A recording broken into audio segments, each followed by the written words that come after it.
ఇక డీటెయిల్స్ చూసుకున్నట్లయితే స్థానిక సంస్థల ఎన్నికల్లో రిజర్వేషన్లకు చట్టబద్ధత కల్పించాలని రాజ్యసభ సభ్యులు ఆర్ కృష్ణయ్య ప్రభుత్వాన్ని డిమాండ్ చేశారు. బీసీ జనాభాను తగ్గించి చూపిన దొంగ గణాంకాలు ఎట్టి పరిస్థితుల్లో అంగీకరించమని చెప్పారు. తక్షణమే దీనిపై సమగ్ర సమీక్ష జరపాలన్నారు. హైదరాబాద్ లక్డికాపూర్లో బీసీ సంక్షేమ సంఘం జాతీయ ఉపాధ్యక్షుడు గుజ్జ సత్యం అధ్యక్షతన బీసీ మేధావుల చర్చా వేదికను నిర్వహించారు. ఈ కార్యక్రమంలో రాజ్యసభ సభ్యులు ఆర్ కృష్ణయ్య, బీసీ కమిషన్ మాజీ chairman Vakulabharanam Krishnamohan, BC intellectual forum chairman Chiranjeevulu, మాజీ మంత్రి శ్రీనివాస్ గౌడ్ తదితరులు పాల్గొన్నారు.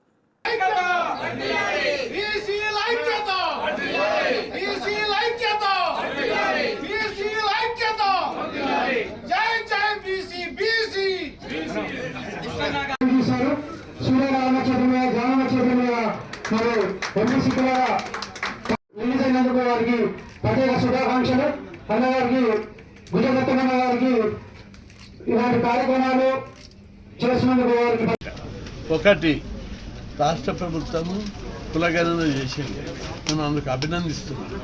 కానీ కులగణనను పూర్తి స్థాయిలో పూర్తి లెక్కలు జరగలేదు, తప్పుల తరకగా జరిగింది అనేది అర్థమవుతుంది. ఎందుకంటే ఓటర్ లిస్టులో 3,50,000 మంది ఓటర్లు ఉన్నారు. ఇంకా ఓటర్ కాని వాళ్ళు 62 నుంచి 62 లక్షలు కాలేజీ విద్యార్థులు, స్కూల్ విద్యార్థులు ఉన్నారు. ఇంకా 3 లక్షల మంది చిన్న విద్యార్థులు ఉన్నారు.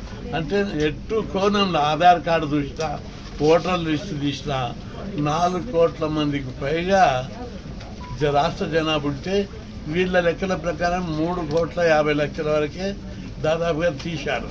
ఇది దాదాపు 50 లక్షల మంది, 40 లక్షల మంది తక్కువ జనాభా ఉన్నట్టు కనిపిస్తుందంటే ఇక్కడ లెక్కలు సరిగ్గా లేవనేది క్లియర్గా. ఇక రెండో విషయానికి వస్తే, కాంగ్రెస్ పార్టీ ఎన్నికల మేనిఫెస్టో కానీ, ఆ పార్టీ అధినేత రాహుల్ గాంధీ కానీ ఎన్నికల ముందు ప్రతి సభలో మేము అధికారంలోకి రాగానే 42% బీసీలకు లోకల్ బాడీ రిజర్వేషన్లు, పంచాయత్, జడ్పీటీసీ, ఎంపీటీసీ, మున్సిపాలిటీలు ఇస్తామని ఊరు వాడ ఏకం చేసి ప్రచారం చేశారు. దీన్ని నమ్మి ఆశపడి బీసీలందరూ కాంగ్రెస్ పార్టీని గెలిపించారు. తీరా ఇప్పుడు 42%కు అనేక అవరోధాలు ఉన్నాయని మొన్న అసెంబ్లీ సమావేశం లోపల 2 బిల్లులు పెడతాయని ముఖ్యమంత్రి అంతకుముందు న్యూస్ లీకేజ్ చేశారు. ఒకటి ఎస్సీ వర్గీకరణ, రెండవది బీసీలకు 42% రిజర్వేషన్లు పెడతాయి. ఎస్సీ వర్గీకరణ బిల్లు పాస్ అయింది, ఓకే. కానీ బీసీలు బిల్లు 42% పెడతా అనే విషయం లోపల చెప్పకుండా, బిల్లు పెట్టకుండా కేవలం పార్టీ పరంగా కాంగ్రెస్ పార్టీ ఇస్తుంది, మిగతా పార్టీలు ఇస్తాయని ఛాలెంజ్ చేశారు. దీన్ని బట్టి చూస్తే తప్పించుకోవడానికి ప్రయత్నం చేస్తాం. మాకు పార్టీ పరంగా వద్దు, బిచ్చం వద్దు. పార్టీ పరంగా అయితే బిచ్చం అవుతుంది.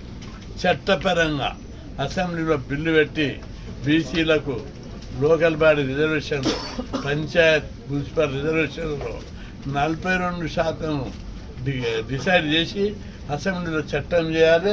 అప్పుడు అన్ని పార్టీలు తప్పనిసరిగా బీసీలకే ఇస్తాయి, రిజర్వేషన్ అవుతుంది.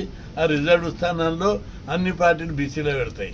లేకపోతే రిజర్వేషన్లు 42 పెంచకుండా కేవలం పార్టీ పరంగా ఇస్తే ఒక పార్టీ బీసీలకు ఇస్తుంది, ఇంకొక పార్టీ ఓసీలకు ఇస్తుంది.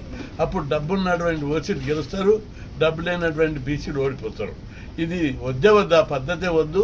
మీరు మాట ఇచ్చారు, బిల్లు పెడితే రేపు సుప్రీంకోర్టులో ఏమవుతుందో న్యాయపరంగా ఇబ్బందులు ఉన్నాయంటారు. అవన్నీ ఇబ్బందులు ఎప్పటికి ఉంటాయి. ఇప్పుడు 50% సీలింగ్ అనేది మండల్ కమిషన్ అప్పుడు డిసైడ్ చేశారు. ఆ తర్వాత కొనసాగుకుంటూ వచ్చింది.